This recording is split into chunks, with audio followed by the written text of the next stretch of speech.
20h sur Gabon News, bonsoir et bienvenue à tous dans ce journal. Au sommaire ce soir, ce grand rendez-vous politique organisé par l'évêque gabonais Mike Steve Djoktan.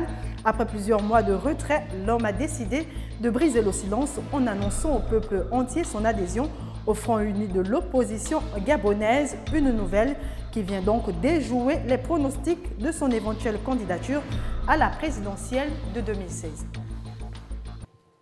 Mais d'abord, ce triste constat du côté du 4e arrondissement de Libreville, précisément au quartier Apostrophe.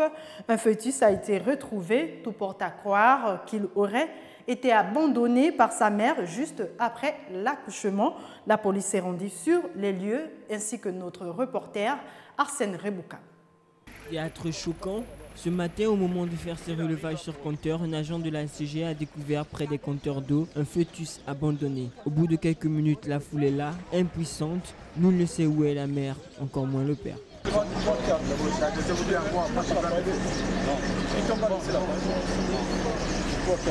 Triste situation qui rappelle le manque de responsabilité de nos jeunes sœurs pour qui le port du préservatif n'est toujours pas dans les mœurs. Ce qui est déplorable, c'est qu'après, l'on fuit ses responsabilités.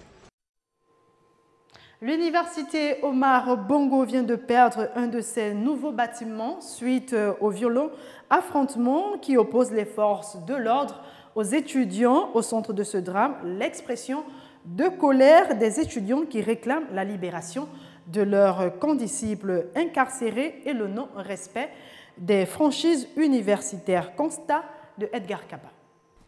Voici un bâtiment enfumé. Il s'agit de celui de l'université Omar Bongo, qui, ici sur ces images, se voit réduit en cendres par un feu qui aurait été causé par un groupe d'étudiants protestataires. De quelles revendications parle-t-on quand on voit un amphi préfabriqué de l'UOB qui jusqu'ici permettait à l'administration, mais surtout de soulager les étudiants qui ont longtemps réclamé des salles de cours, climatisées et présentant un confort se rapprochant un tant soit peu de celui vécu dans d'autres grandes universités de par le monde. Telle une interrogation, à ce qu'il semble, à laquelle les pouvoirs publics et les étudiants tardent jusqu'ici à apporter une réponse significative pour le grand bonheur des populations. Un étudiant arrêté, des cours paralysés, véhicules brûlés, c'est le bilan des derniers affrontements sur le campus de l'université Omar Bongo à Libreville. Certains étudiants expriment leur désaccord face à cette grève. Sur le campus, notre reporter Georges Mexantuntum et Justin Bitegui. Un nouveau mouvement d'humeur secoue l'université Omar Bongo. Depuis mercredi, le poste des gendarmes au sein du campus a été renforcé et ce matin, les enseignements n'ont pas pu se dérouler normalement. Le président de la mutuelle a été arrêté, 2 véhicules brûlés et un bâtiment préfabriqué a été légèrement endommagé. Cette grève qui empêche à tous les apprenants d'aller en amphi semble ne pas avoir l'assentiment de tous les étudiants. Sur 60 semaines, on se retrouve avec 40 semaines, c'est du on perd. On est à l'ère de la compétitivité. Il faut que nous soyons compétitifs. Et pour être compétitif, on doit être en phase avec le monde extérieur. Si on dit que cette année académique, on doit avoir, je prends un exemple, on doit avoir 60 semaines de cours, il faut que nous ayons les 60 semaines de cours. Nous avons un déficit forcément qui ne nous arrange pas. La politique, je n'interviens pas dans ce domaine-là. Le plus important, c'est que nous ayons nos cours et arrêtons d'être manipulés par des hommes politiques. La colère des grévistes fait suite au report du procès des 2 étudiants emprisonnés depuis plusieurs mois. Avec cette nouvelle arrestation de Nicolas Ondo, le ton des étudiants pourrait ne pas baisser. Cette année encore, le rêve d'une année normale sans grève s'effondre. Depuis 1994, il y a 20 ans, l'université Omar Bongo traverse des dysfonctionnements chaque année.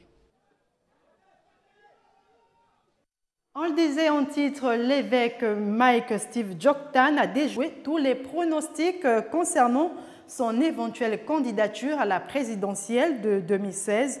Lors de sa déclaration ce 17 décembre, il a cependant confirmé son adhésion au front de l'opposition gabonaise et a demandé à Ali Bongo Ondimba, président de la République gabonaise, de quitter le pouvoir avant qu'il ne soit trop tard. Reportage de Justin Bitegui.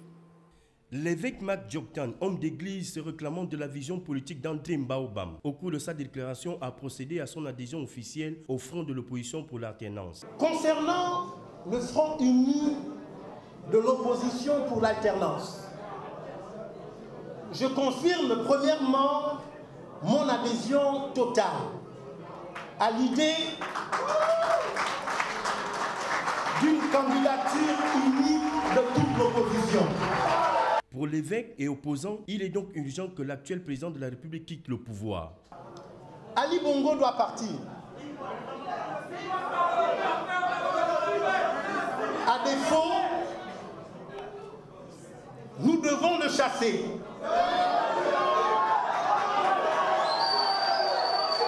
Par tous les moyens.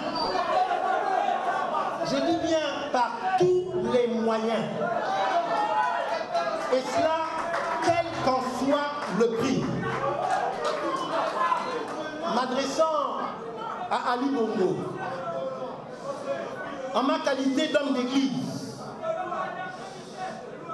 je vous suggère fortement de prendre la mesure de la gravité de tout ce qui est décrit ici pour prendre la seule décision qui s'impose, à savoir quitter le pouvoir avant qu'il ne soit trop tard. Mike Joktan, qui a occupé des fonctions politiques auprès du feu président Omar Bongo Ondimba, s'est déclaré solidaire à l'appel au rassemblement du 20 décembre lancé par les leaders du Front de l'opposition pour l'alternance. Et une note de sport pour la boucle de cette édition d'information, toujours en attente du championnat national qui tarde à démarrer. Les équipes de première et deuxième division continuent leur préparation, à l'exemple du Sporting Club de Libreville, promu en deuxième, qui a rencontré en amical ce 18 décembre le CMS, équipe de première division. Le résumé de cette rencontre avec Marvin Beryl.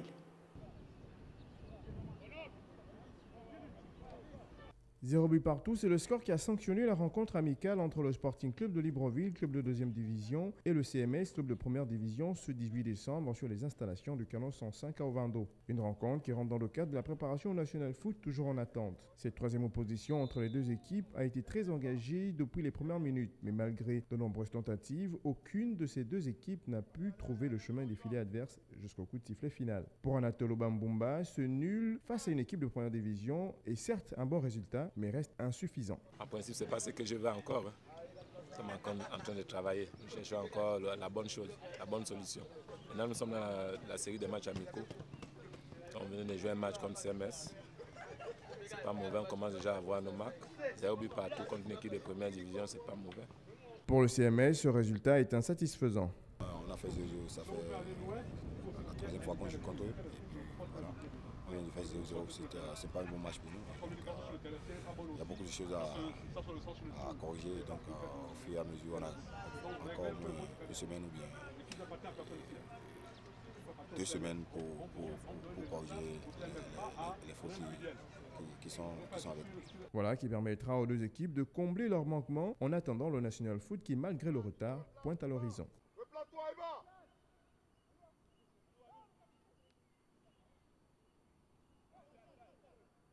Voilà, c'était le journal de la rédaction. Merci pour votre fidélité. Retrouvez l'information sur les www.gabonnews.com. Bon week-end à tous et à très bientôt sur Gabon News.